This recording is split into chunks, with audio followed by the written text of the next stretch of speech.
Between aging and busy lifestyles, many women struggle with maintaining their physical and mental wellness. At Aquavita Concierge Healthcare Services for Women, we can help you revitalize your health and reclaim your life. We start from within by balancing your hormones, allowing your body to achieve and maintain desired weight goals. We also specialize in peptide therapies, regenerative medicine, sexual health, and aesthetics in our state-of-the-art facilities. Feel better, look better, live better at Aquavita. Visit aquavitality.com and begin your journey today.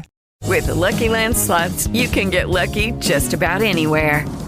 This is your captain speaking. We've got clear runway and the weather's fine, but we're just going to circle up here a while and get lucky. No, nothing like that. It's just these cash prizes add up quick. So I suggest you sit back, keep your tray table upright, and start getting lucky. Play for free at LuckyLandSlots.com. Are you feeling lucky? No purchase necessary. Void where prohibited by law. 18 plus terms and conditions apply. See website for details. They say you have three names. The one you inherit from your family. The one your parents gave you. And the one you make for yourself. So create the brand of you. Find the job you've always dreamed of and make it yours by going to Irish Jobs, Ireland's online recruitment platform.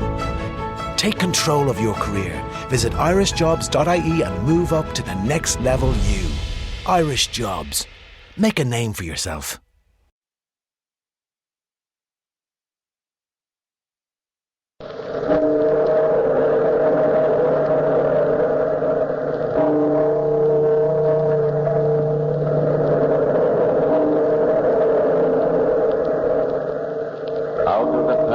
Phantoms of a world gone by, speak again the immortal tale, The Ghost's Touch.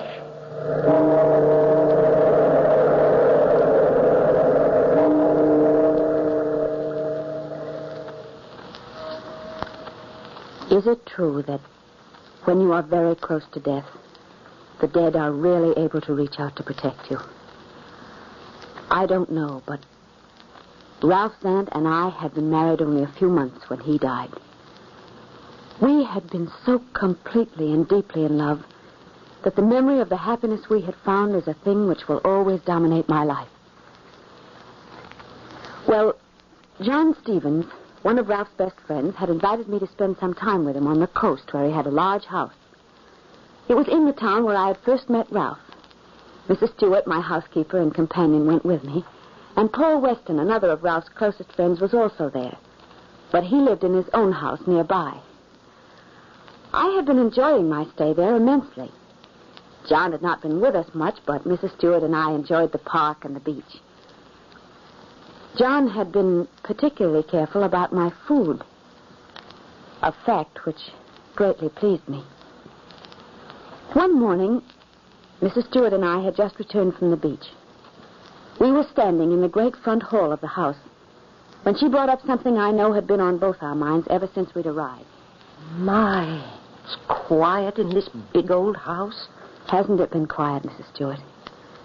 You know, I can remember when this was one of the liveliest houses in St. Anne's. And John was one of the jolliest men alive. Sort of gives me the willies, Mrs. Zant. Something kind of brooding here. No one ever around this part of the house. The servants are all way off in the back there. Does that seem strange to you?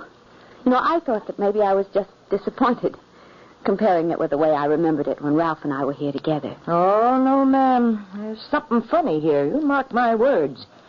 I didn't want to say nothing, hoping not to worry you. But Mr. John has acted so strange, too. He's a lot more thoughtful than he ever was before. And then there's that funny smell. Yes.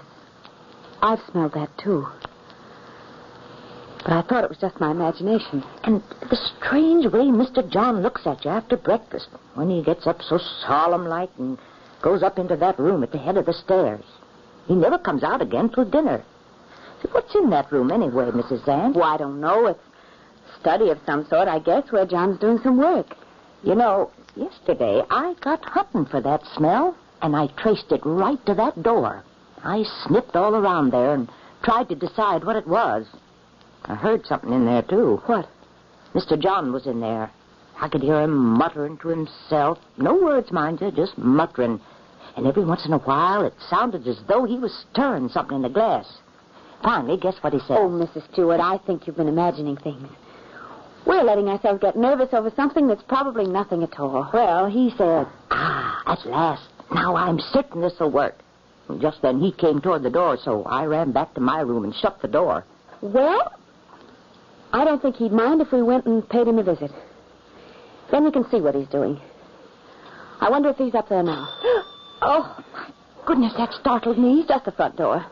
Why, it's Mr. Paul. I can see him through the glass in the door.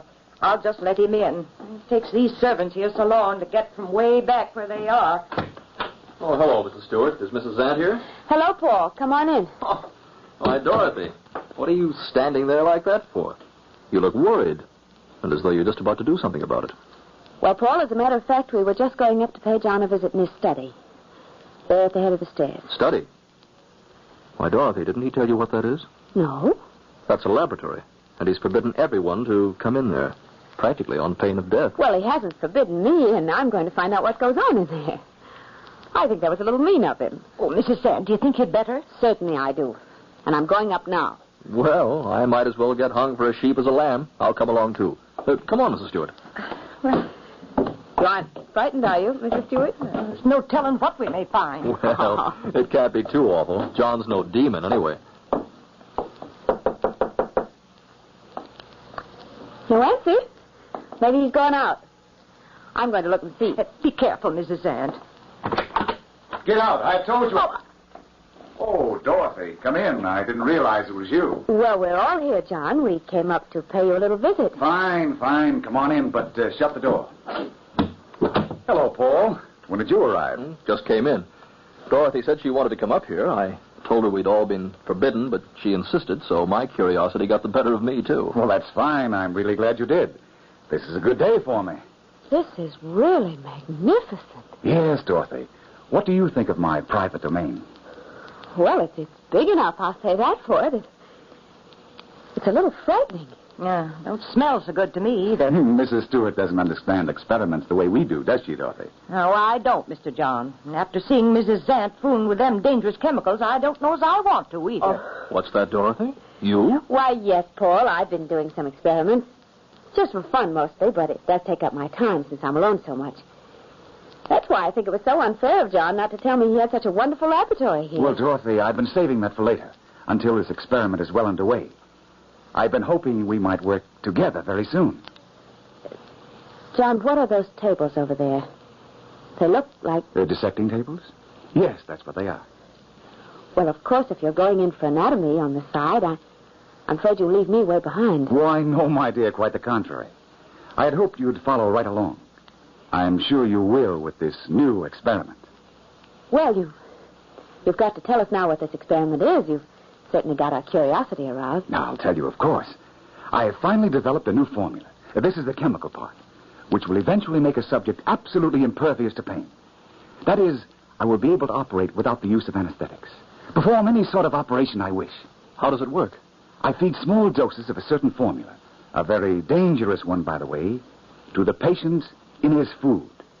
Dangerous because while he's taking them, the patient occasionally falls into semi-conscious states in which he is very close to death.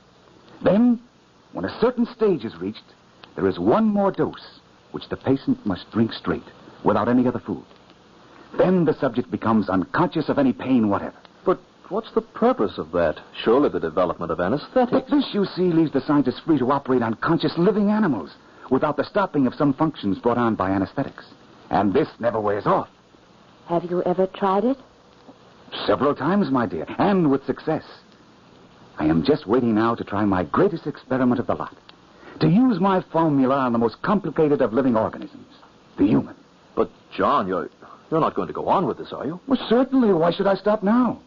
Especially when I'm so near the final experiment. Do you mind, John, if Mrs. Stewart and I go down to the beach? I'm afraid the air in here has made me a little dizzy. That's a good idea, Dorothy. We'll come right along to walk with you. By all means, go ahead. Do get plenty of fresh air, my dear. I hope you'll see more of the laboratory later. Much more. I wondered then what it was in John's look that startled me. Or was it something in his voice? A chill of apprehension made me turn and hurry ahead of Mrs. Stewart out into the cool seashore air. I was sure that John was telling me something. Saying something to me alone. And I was afraid even then to let myself believe what I thought it was. Mrs. Stewart and I walked through the little park that lay between the house and the beach. It was a place of many wonderful memories to me. The place where Ralph had first kissed me. We passed the tree where Ralph and I had stood that day, and Mrs. Stewart, bless her, knew what I felt as we came to the spot. She looked at me. These memories aren't going to spoil your visit now, are they, Mrs. Zant? You know, there's a lot of things a person has to live with all her life. Oh, no, Mrs. Stewart. My memories of him wouldn't spoil anything. They're too beautiful. Well, I just thought from the way you were looking over at that tree, the one... You know, I'm going over and touch that tree. Just for luck. I feel as though I need some luck right now. Mrs. Zant. Mrs. Zant. Mrs. Zant, what's wrong? What are you looking like that for? As though you'd seen a ghost. Oh, Mrs. Stewart, Where are you? Mrs. Zant, can't you see me here? Well, you're looking at me as though you've gone blind. Mrs. Zant. Mrs. Zant. Mrs. Zant. No, I'm not blind. I can see everything. The tree, the grass, the whole park. But you've gone. I can't hear you anymore. I can't see you. Mrs. Stewart! Mrs. Stewart! You remembered, didn't you, Dorothy? You're not afraid. Oh, Ralph. You're here. But I can't see you. It seems as though I can feel your hand on mine. But I can't see you. I'm right here beside you, darling. Always beside you. You've been gone so long, Ralph. I'm always beside you. But I haven't seen you. I haven't been with you before. Dorothy. Dorothy, darling. It can't be for long this time either. They're coming soon. They're on their way now. Who, my dearest? All of them. Don't forget the others. They'll be here. Don't forget the others. Why can't I see you, Ralph, when I want to so much? I can still feel you. It seems as though you have your arm around me. Oh, Ralph. Oh, Ralph. I'm here, though. Right here with you, my darling. Why didn't you let me know before that we were so near to each other? Because you had to come a long way to me first. And now it's time for you to know it certainly. You already know why. Are you here to protect me? You are. You are, I know it. But from what, Ralph? From what? Dorothy! Dorothy! Mrs. Zant. Oh, thank heavens, Mrs. Zant. You are, aren't you, Ralph? You will protect me. I'll come back to see you here, Ralph. I'll come back. Ralph! Where are you? Why don't you answer? Oh, Ralph, where are you? Dorothy, it's all right. Dorothy, can't you hear me? Can't you see me? Oh, Paul. Paul, it's you. Yes, Dorothy. Do you feel all right? Oh, Mrs. Stewart. Oh, Mrs. Zant. I ran and found Mr. Paul as fast as I could. You stood there looking straight at me and you wouldn't answer me. You didn't even see me when I put my hand up in front of your face. Oh, you gave me an awful fright. Mrs. Stewart came running for us. She said you seemed to have gone into a trance. I came as soon as I could. She's all right now, isn't she? Yes, now she is. But it certainly is strange. Not strange at all. In fact, rather to be expected. Why, Mr. John, Mrs. Zant hasn't ever had anything like that before. You didn't even see how she was. Mr. Paul here can tell you. Why expected, John? Oh, perhaps the air in the laboratory upset her. Perhaps something she ate. Who knows?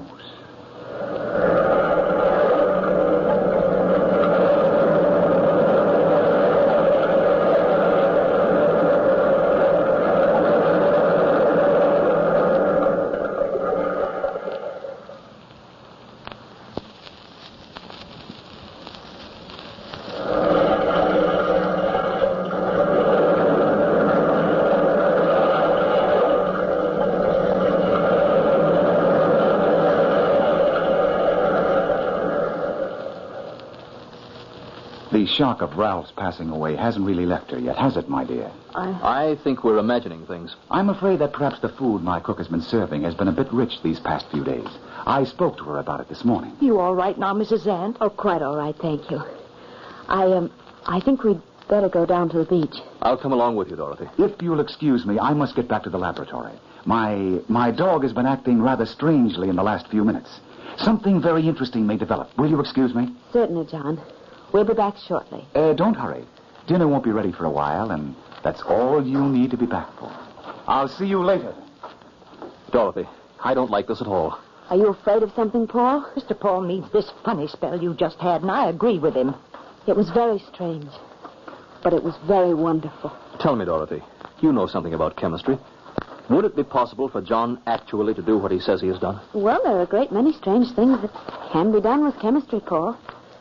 And I believe, yes, that a mind bent on such an insane purpose could probably develop such a combination. But wouldn't it be very dangerous? You're thinking of that spell I just had in connection with it, aren't you? Well, he did say some strange things there in the laboratory. And you may be very right, too, Paul, in suspecting him. I may already have been... Dorothy. Oh, Mrs. Zant, no. Please, let's go home today. But, Dorothy, if you think... No, Paul. Something happened when I was standing under that tree. I talked to Ralph. But, Dorothy... And I promised to go back to talk to him again tomorrow. You see, I have to stay here now, because I must talk to him again. It isn't possible. I may be in great danger, Paul. Even this minute, here with you on this sunny beach, I may be very near to death. But I want to see whether what I believe is true. Because perhaps I am so close to death that the spirit of the man who loves me can reach across the narrow space that divides us and protect me.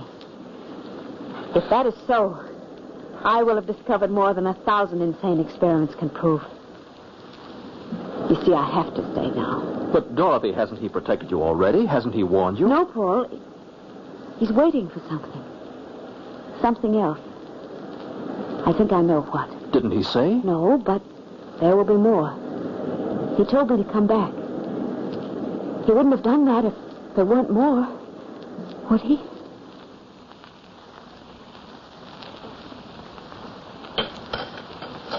Shall I have the main dish brought in?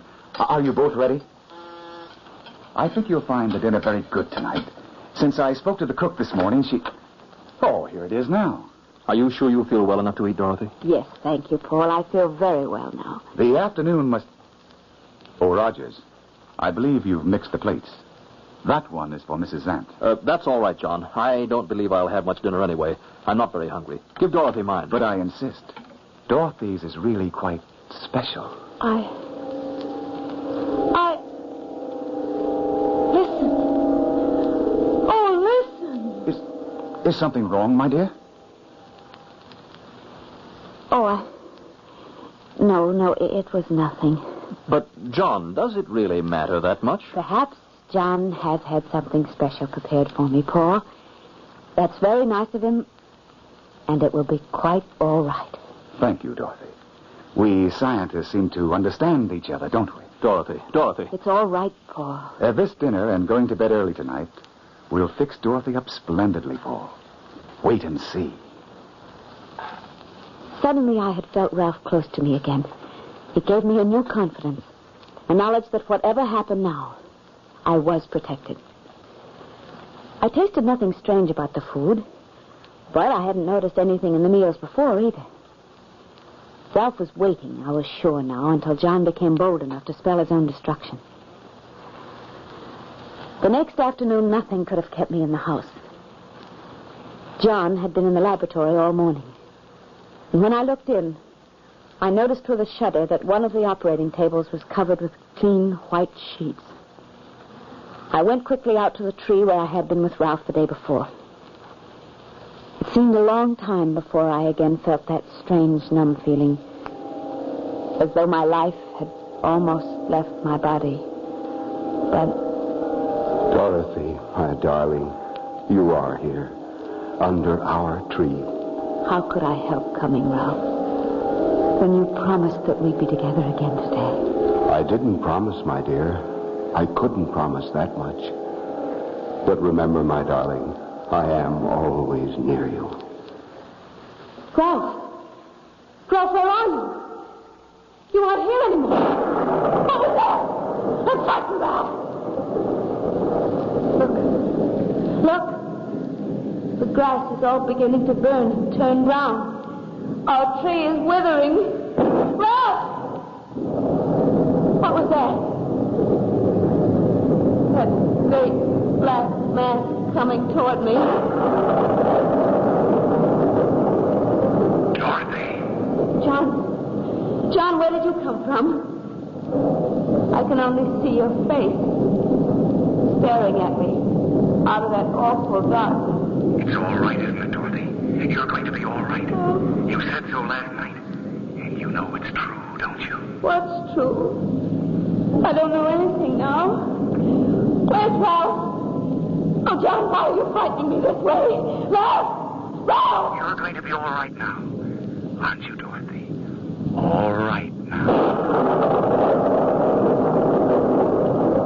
You're all right now, aren't you, Dorothy? Oh, it's one of those spells again, Mrs. Zant. I'm frightened. Mrs. Stewart and I came out to walk with you, Dorothy. We found you here again, just standing here, not seeing anything. I'm going to call Mr. Paul. I don't like this. It frightens me. Mr. Paul will know what to do. Shall we go back to the house, Dorothy? You'll feel better in a minute. No, John. Let's just wait here a minute. Mrs. Stewart will be back with Paul.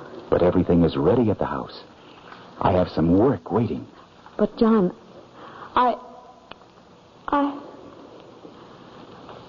that darkness all around you. I can't see anything but your face again. You will follow me back to the house, won't you, Dorothy? That's it. Of course you will. Yes, John. Of course. I'll come with you. Everything here is brown and burnt. Park has grown so withered. It's horrible here now. Come on, Dorothy. We'll go slowly. Come along with me. One step. One step. That's it. Come along with me. Look at those birds over there. They're such big black birds. And they're falling, dropping right into the sea. What's the matter with them, John? Why don't they come up again? Don't be afraid of them, Dorothy. Just come with me. One step. One step. And look, those awful things. Snakes. Snakes. Huge ones. And they're not moving. John, they're dead. Nothing here ever stays alive anymore.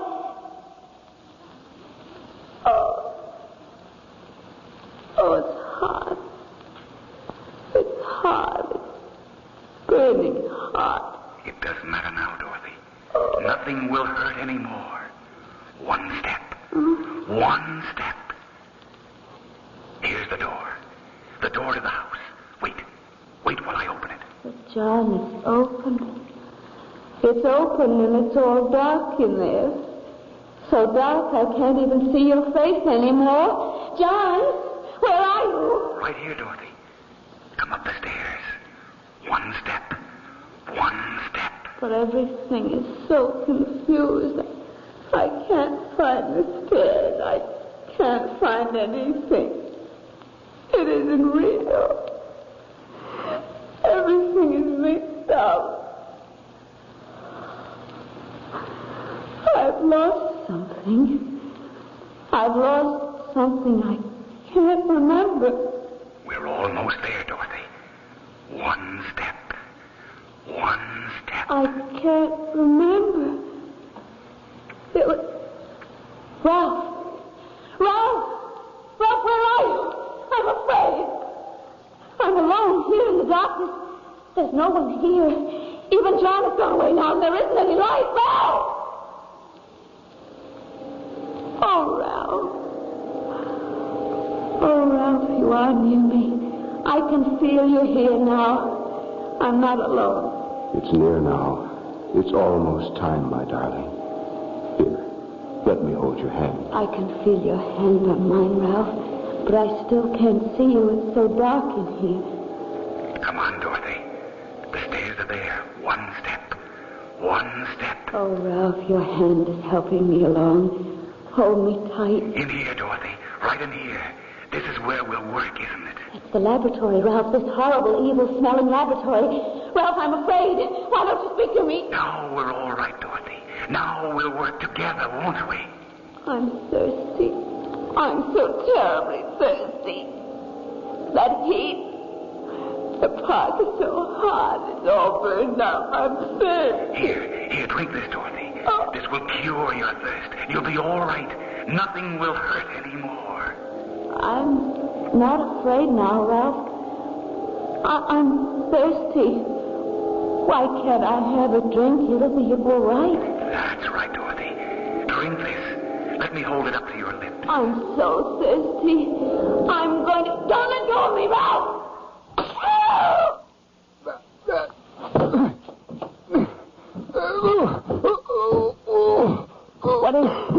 What is it, Mr. Ralph? There's his hand up there. Lord, what's got him? He's choking to death. Something's strangling him.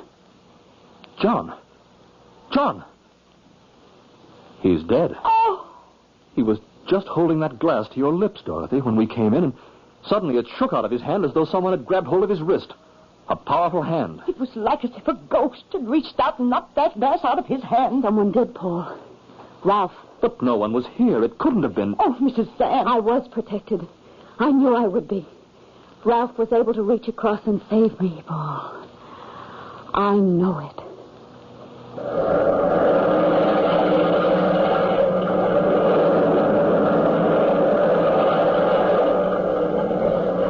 From the time-worn pages of the past, we have brought you The Ghost's Touch. Bellkeeper, toll the bell.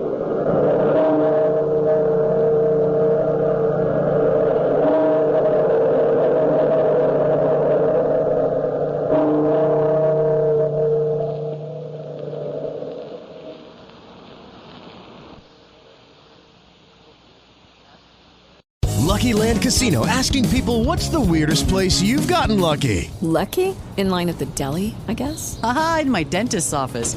More than once, actually. Do I have to say? Yes, you do. In the car before my kids' PTA meeting. Really? Yes. Excuse me, what's the weirdest place you've gotten lucky? I never win and tell. Well, there you have it. You can get lucky anywhere, playing at LuckyLandSlots.com. Play for free right now. Are you feeling lucky? No purchase necessary. Void where prohibited by law. 18+. Terms and conditions apply. See website for details.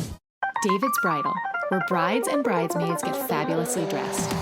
We let our friends pick out what we wear, show off our dance moves, obsess over every little detail, hold your hand through it all, smile bravely when it's time to let go. Make your dreams come true. The things we do for love, only at David's Bridal.